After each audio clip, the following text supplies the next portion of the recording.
शिरोमणि महाराणा प्रताप जी ने जन्म लिया।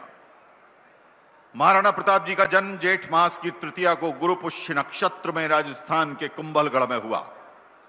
वीर शिरोमणि महाराणा प्रताप जी राजपूत राजा राणा सांगा के पोते और राजा उदय सिंह और जसवंता बाई के पुत्र रहे। मेवाड़ को सुरक्षित रखने के लिए उन्होंने कई युद्ध लड़े और जीते, लेकिन सबसे प्रसिद्ध युद्ध उन्होंने तत्कालीन मुगल बादशाह अकबर के खिलाफ लड़ा, जो हल्दी घाटी का युद्ध है। महाराणा प्रताप की शौर्य गाथा में ऐसी कई कहानियां प्रसिद्ध हैं जिन्हें सुनकर किसी भी व्यक्ति में जोश आ जाए। उनके पराक्रम और वीरता के चर्चे आज भी प्रेरणा देते हैं। महाराणा प्रताप जी की वीरता, शौर्य, त्याग, पराक्रम और मुगलों से अपने राज्य की रक्षा के लिए उनकी देशभक्ति हम सब के लिए एक प्रेरणा पुंज है।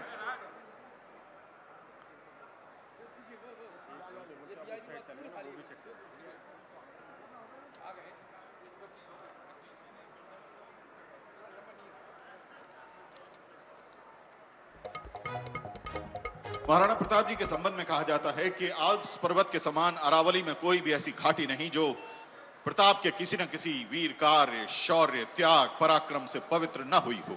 हल्दी घाटी मेवाड़ को धर्मपल्ली और दिवेर मेवाड़ का मैराथन है।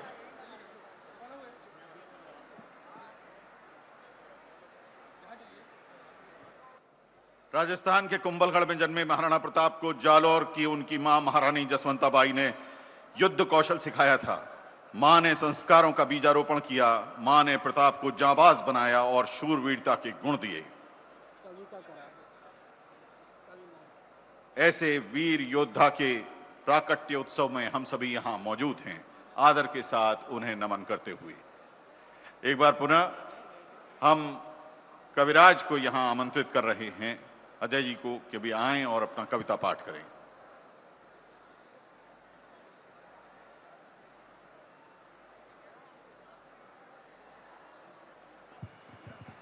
एक बार पुनः आप सभी को प्रणाम करता हूं, अभिनंदन करता हूं, नमन करता हूं। दो तालियां बजी वो भी रह नहीं देते, बजाइए तो फिर एक साथ बजा दीजिए जिससे मन बन जाए। मैं वो कविता आपके समक्ष पढ़ने के लिए दोबारा खड़ा हुआ हूं जो आज के कार्यक्रम की थीम है। महाराणा प्रताप पर पंडित श्याम नारायण पांडे ने जबरदस्त कविता लिखी, हल्दी घाटी लिखी। मुझे लगा कि मुझ में इतना सामर्थ्य नहीं है कि मैं महाराणा जैसे बड़े व्यक्तित्व पर कविता लिख सकूं।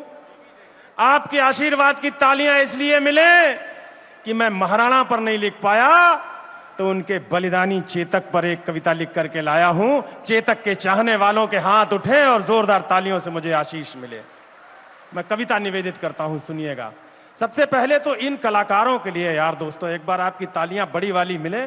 जबरदस्त, मतलब राजस्थान और मेवाड़ का जो कल्चर अपने शब्दों के माध्यम से, अपने गीतों के माध्यम से प्रस्तुत किया है, एक बार आपकी जोरदार तालियां इस पूरे मंडल के लिए मैं निवेदित करता हूं, सुनिएगा।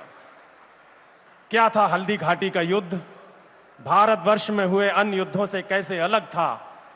एक पंक्ति में इस बात को आपके समक्ष रखना चाहता हूं, सुनिएगा। मुगलिया काल में जलालुद्दीन अकबर के गाल पर कमाल के चांटे सा पड़ा था युद्ध। ध्यान चाहता हूं दोस्तों आप सबका। मुगलिया काल में जलालुद्दीन अकबर के गाल पर कमाल के चांटे सा पड़ा था युद्ध। राजा मेवाड़ के प्रताप महाराणा, उनके माथे पर सोने के मुकुट सा जड़ा था युद्ध। हल्दी की घाटी में, वीर परपाटी में, मेवाड़ की माटी में मौत सा अड़ा था युद्ध। दूजे युद्ध, अन्य युद्ध, घोड़े पर बैठ लड़े शेर, वहां शेर पर सवार होकर शेर ने लड़ा था युद्ध। शेर पर सवार होकर शेर ने लड़ा था युद्ध। भारत की माटी का वंदन अनेक बार चंदन समान इसे मस्तक लगाता हूं। वीर रजपूतों की वसुंधरा वो वीर भूमि, रंगीले राजस्थान को मस्तक झुकाता हूं। चेतक के सवार महाराणा प्रताप, उन्हें श्रद्धा की शौर्य शब्द समिधा चढ़ाता हूं।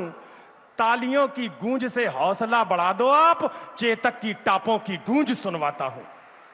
चेतक की टापों की गूंज सुनवाता हूं। थोड़ा गूंज इसका भी बढ़ा दो भाई, थोड़ा इको बढ़ा दो इसमें जिससे आवाज गूंजे।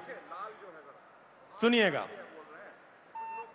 पानी है बनास का, इस पानी से तुम तन मन धो लो।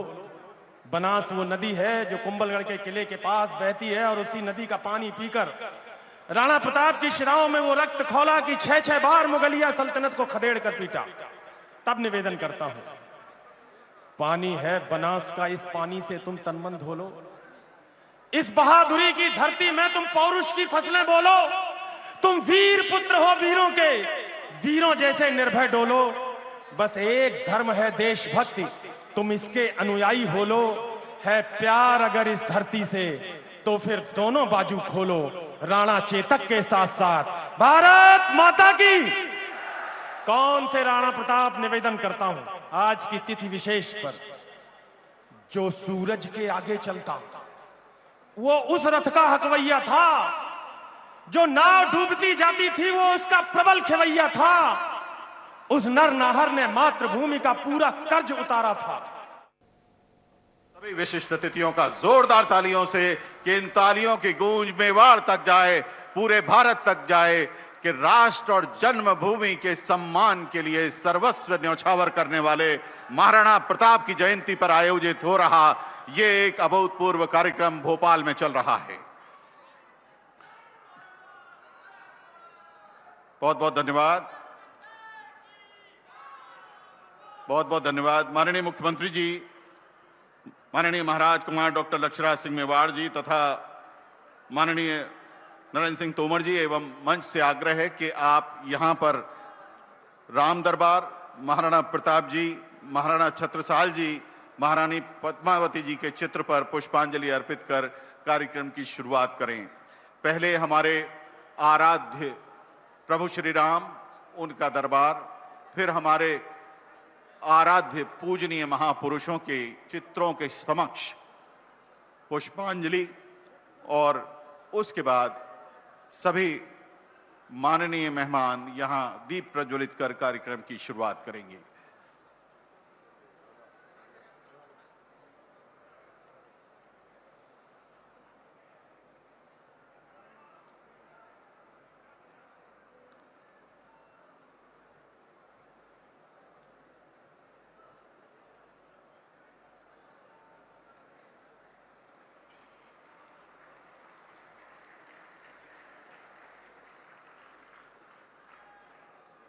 कार्यक्रम के मुख्य अतिथि माननीय मुख्यमंत्री महोदय श्री शिवराज सिंह चौहान जी अध्यक्षता कर रहे महाराणा प्रताप जी के वंशज महाराज कुमार डॉक्टर लक्ष्यराज सिंह मेवाड़ जी तथा माननीय केंद्रीय मंत्री श्री नरेंद्र सिंह तोमर जी से अब विनम्र आग्रह है कि आप अपने कर कमलों से दीप प्रज्वलित कर कार्यक्रम की शुरुआत करें। आदरणीय देवीय सज्जनों, दैवीय शक्तियों के आह्वान का ये पल है। आइए जोरदार तालियों से हम भी इसके साक्षी बने, इसके प्रतिभागी बने। दीप प्रज्वलन के साथ कार्यक्रम की शुरुआत हो रही है। हमारे सभी माननीय विद्वद्गण जो यहाँ उपस्थित हैं वे अपने करकमलों से सहयोग देकर दीप प्रज्वलन के साथ कार्यक्रम की शुरुआत कर रहे हैं। आप देख रहे हैं आदर और आत्मीयता के ये पल हैं और इन पलों के हम सभी साक्षी बन रहे हैं। मध्य प्रदेश में महाराणा प्रताप जी, महाराजा छत्रसाल जी जैसे शूरवीरों का प्राकट्य दिवस मनाया जा रहा है और सम्माननीय मंच अभी अभी महारानी पद्मावती जी की प्रतिमा का अनावरण करने के बाद यहां उपस्थित हुआ है। आदर और श्रद्धा के इन पलों के हम सभी साक्षी बन रहे हैं। अब माननीय मुख्यमंत्री जी, माननीय महाराज कुमार डॉक्टर लक्ष्यराज सिंह मेवाड़ जी, माननीय केंद्रीय मंत्री श्री नरेंद्र सिंह तोमर जी तथा माननीय मंच आदर के साथ अपना स्थान ग्रहण करेंगे। सभी अपने निर्दिष्ट स्थानों पर पहुंचकर आदर के साथ स्थान ग्रहण कर रहे हैं। आइए जोरदार तालियों से हम इस मंच पर अपने सभी माननीय अतिथियों का स्वागत करें, अभिनंदन करें। बहुत ही गौरव के क्षण हैं इस समय मध्य प्रदेश के लिए कि हम महाराणा प्रताप जी और महाराजा छत्रसाल जी के प्राकट्य दिवस को यहाँ भोपाल के इस मोतीलाल नेहरू स्टेडियम में मना रहे हैं।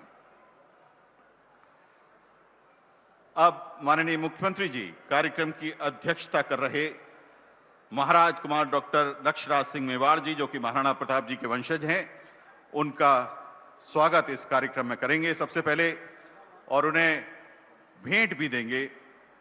महाराणा प्रताप जी की प्रतिमा, राम दरबार और एक सोने से जड़ी हुई तलवार। माननीय मुख्यमंत्री जी स्वागत करने जा रहे हैं कार्यक्रम की अध्यक्षता कर रहे महाराणा प्रताप जी के वंशज महाराज कुमार डॉक्टर लक्ष्यराज सिंह मेवाड़ जी का आत्मीयता भरा स्वागत पूरे मध्य प्रदेश की ओर से, पूरे देश की ओर से आदरणीय महाराणा प्रताप जी के वंशज महाराज कुमार डॉक्टर लक्ष्यराज सिंह मेवाड़ जी का स्वागत माननीय मुख्यमंत्री जी कर रहे हैं। सोने की मूठ से जड़ी तलवार, महाराणा प्रताप जी की ये प्रतीक स्वरूप प्रतिमा और राम दरबार,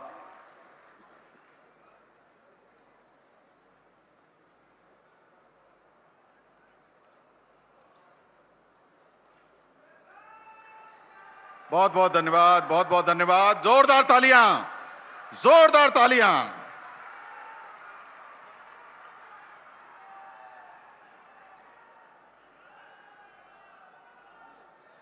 सभी महानुभावों से आग्रह है कृपया अपना स्थान ग्रहण करें।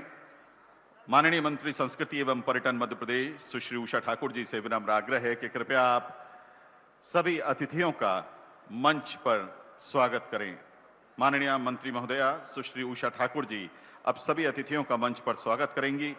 स्वागत का सिलसिला कार्यक्रम के मुख्य अतिथि माननीय मुख्यमंत्री श्री शिवराज सिंह चौहान जी, अध्यक्षता कर रहे महाराज कुमार डॉक्टर लक्ष्यराज सिंह मेवाड़ जी, विशिष्ट अतिथि के तौर पर उपस्थित माननीय श्री नरेंद्र सिंह तोमर जी से होता हुआ पूरे मंच तक विस्तारित होगा। माननीय मंत्री महोदया सुश्री उषा ठाकुर जी स्वागत कर रही हैं मंच पर। माननीय मुख्यमंत्री जी का स्वागत में साफा बांधकर स्वागत किया जा रहा है। इस बीच में चूंकि सभी हमारे मंचासीन अतिथियों का स्वागत साफा बांधकर किया जाना है, प्रदेश अध्यक्ष श्री राष्ट्रीय राजपूत करणी सेना ठाकुर शिव प्रताप सिंह चौहान जी के अलावा श्री सोमेंद्र सिंह जी शेरगढ़, श्री जितेंद्र सिंह जी बरखेड़ी, श्री धर्मेंद्र सिंह जी माड़ी, श्री अवधेश प्रताप सिंह जी, श्री जितेंद्र सिंह जी सिकरवार, श्री भोजराज सिंह जी आक्या, सुश्री अनुराधा सिंह सोलंकी जी प्रदेश अध्यक्ष महिला विंग श्री राष्ट्रीय राजपूत करणी सेना से आग्रह है कि आप सभी भी हमारे सभी अतिथियों को साफा बांधने में मदद करें, सभी का साफा बांधकर स्वागत करें। एक सामूहिक सम्मान प्रकट करने का प्रकल्प सभी को साफा बांधकर सभी का मंच पर आदर पूर्वक यहां पर स्वागत किया जा रहा है। आइए हम जोरदार तालियों से लगातार इस स्वागत के सिलसिले में शामिल हों। साफा हमारे मान सम्मान और हमारी गरिमा का प्रतीक है और हमारे समाज के स्वजन सभी माननीय अतिथियों का साफा बांधकर इस मंच पर स्वागत कर रहे हैं, अभिनंदन कर रहे हैं।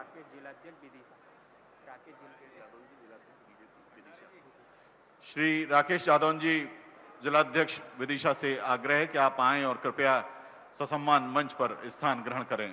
आदरणीय श्री राकेश यादव जी। मुख्यमंत्री शिवराज सिंह चौहान क्या कुछ कह रहे हैं, आपको सुनाते हैं। वो वहां पहुंच गया जहां महाराणा प्रताप रुके हुए थे और वहां जाके गुफा के मुहाने पे आवाज लगाई, राणा जी ये रोटियां माँ ने भेजी है। फौलादी तन और अटूट संकल्प वाले महाराणा ने जब देखा एक लहूलुहान किशोर हाथ में पोटली लिए पुकार रहा है तो उनकी आंखों से झरझर आंसू झरने लगे और कहा, बेटा इतना कष्ट उठाने की क्या जरूरत थी, तुम संकट में क्यों पड़े? तो दुद्धा ने कहा, मां कहती थी आप चाहते तो अकबर से समझौता कर आराम से रह सकते थे, पर आपने धर्म और संस्कृति की रक्षा के लिए इतना बड़ा त्याग किया, उसके आगे मेरा त्याग तो कुछ भी नहीं है। और ये कहकर महाराणा को पोटली दी और दुद्धा ने वीर गति प्राप्त की। कितने ऐसे साथी और सहयोगी थे और हम सब जानते हैं महाराणा प्रताप ने अंततः मेवाड़ को स्वतंत्र करके अकबर को धूल चटाने का महाप्रताप किया। ऐसे महाराणा प्रताप को बारंबार प्रणाम। सूरज का तेज भी फीका पड़ता था, सूरज का तेज भी फीका पड़ता था जब राणा तू अपना मस्तक ऊंचा करता था, थी राणा तुम में कोई बात निराली, इसलिए अकबर भी तुमसे डरता था, अकबर भी तुमसे डरता था। ऐसी सूरवीरता को बारंबार प्रणाम। प्रणाम महाराज छत्रसाल बुंदेला को। छत्ता तेरे राज में धक धक धरती होए, जित जित घोड़ा पग धरे, उत उत विजय होए। उनको भी मैं प्रणाम करता हूं। ये वीरों की और सूरों की धरती है मेरे मित्रों। ऐसे वीर योद्धा के जन्मदिन के दिन अगर छुट्टी मध्य प्रदेश शासन ने घोषित की तो कोई उपकार नहीं किया, ऋण उतारने का काम किया है, ऋण उतारने का काम किया है। हम सब विचार करें हमारे ऐसे महावीर योद्धा, तब जब आज भी ये बात सच है, आज प्रधानमंत्री नरेंद्र मोदी जी के नेतृत्व में एक वैभवशाली, गौरवशाली, संपन्न, समृद्ध और शक्तिशाली भारत का निर्माण हो रहा है। हम देखते हैं जब दुनिया में प्रधानमंत्री जाते हैं तो गर्व से मन भर जाता है। अमेरिका के राष्ट्रपति कहते हैं बायोडाटा तो दे दो, ऑटोग्राफ तो दे दो, ऑटोग्राफ तो दे दो। आपने देखा दूसरे देशों के राजनेता कितना सम्मान करते हैं, लेकिन फिर भी मेरे मित्रों आज भी कई षड्यंत्रकारी हैं जो इस देश को, सनातन संस्कृति को नुकसान पहुंचाने की कोशिश कर रहे हैं। अभी पिछले दिनों ही एक संगठन ऐसा पकड़ा गया जो लव जिहाद पहले, बाद में धर्मांतरण और बाद में उनको आतंकवाद की तरफ ले जाने का काम करता था। वो पकड़ लिए गए सारे, जेएमबी के आतंकवादी पकड़े गए। मैं राणा प्रताप जी के चरणों में प्रणाम करके ये संकल्प लेता हूं कि ऐसे लोग जो हमारे देश को, प्रदेश को नुकसान पहुंचाएंगे, छोड़े किसी भी कीमत पर नहीं जाएंगे। हम केवल आतंकवाद के खिलाफ हैं और आतंकवादियों से लड़ना, उनको समाप्त करना, ये हमारा धर्म है। बोलो है कि नहीं? अरे है कि नहीं? तो बोलिए राणा प्रताप की। तो हम ऐसी सारी व्यवस्थाएं बनाई और दोनों तरह के काम जो हमें प्रेरणा देते हैं। एक, ईमानदारी और सच्चाई से अपनी जनता की सेवा करना, समाज के हर वर्ग की सेवा करना, प्रगति और विकास के रास्ते पर मध्य प्रदेश को ले जाना, ये भी राणा प्रताप के चरणों में ही हमने सीखा है। और दूसरे, ऐसे महाराणा प्रताप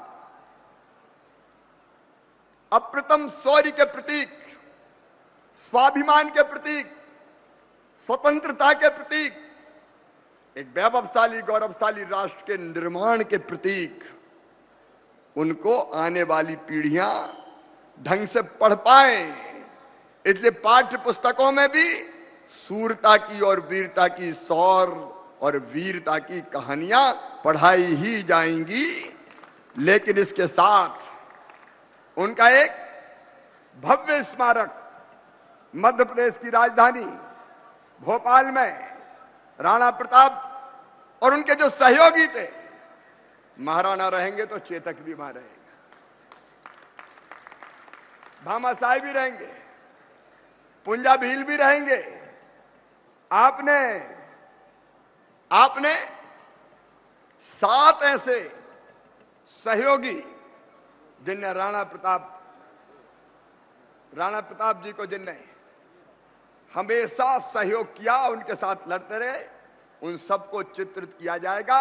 उनका जीवन, उनका दर्शन, उनने जो काम किए वो सारे काम चित्रित करके आने वाली पीढ़ियां देख के महाराणा प्रताप से प्रेरणा प्राप्त करें और देश के लिए जिए, जरूरत पड़े तो देश के लिए सर्वस्व न्यौछावर करें। ऐसे राणा प्रताप जी के स्मारक, राणा प्रताप लोक का मध्य प्रदेश की राजधानी भोपाल में निर्माण किया जाएगा। यह जरूरी है, यह आवश्यक है, ताकि आगे वाली पीढ़ियों को हम सही दिशा दे सकें। मैं उनके चरणों में फिर प्रणाम करता हूं।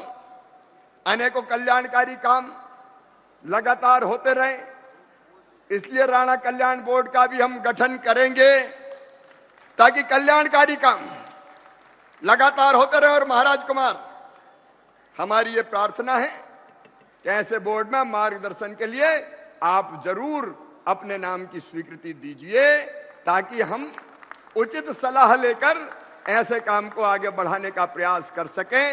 एक बार फिर मैं महाराणा प्रताप जी के चरणों में प्रणाम करता हूं, क्योंकि आपको 3 बजे लखनऊ पहुंचना है, इसलिए बात का ज्यादा विस्तार नहीं करता।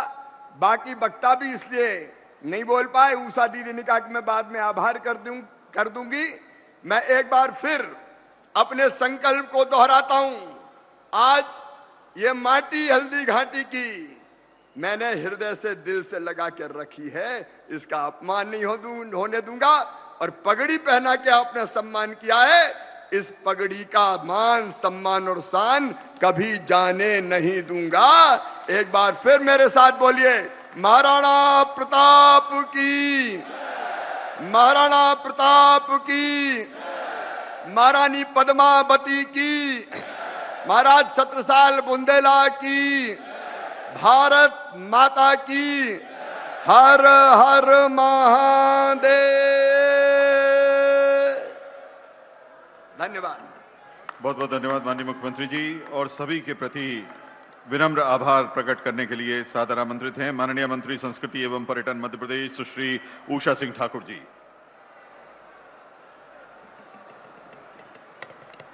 आज के इस पावन कार्यक्रम में मंच पर विराजित सांस्कृतिक राष्ट्रवाद के सच्चे साधक, जो कहते हैं वो करके दिखाते हैं, ऐसे हमारे जननायक भैया शिवराज सिंह जी चौहान साहब, कार्यक्रम की अध्यक्षता कर रहे महाराज कुमार लक्ष्यराज सिंह जी, कार्यक्रम के विशिष्ट अतिथि परम आदरणीय कृषि मंत्री बड़े भाई नरेंद्र सिंह तोमर साहब, कार्यक्रम के सूत्रधार माननीय अरविंद जी, रामपाल सिंह जी भाई साहब, कैबिनेट के सभी साथी, सभी विधायक गण और आदरणीय महापौर सांसद जी, सदन में उपस्थित जिले जिले से पधारे आप भाई बहनों।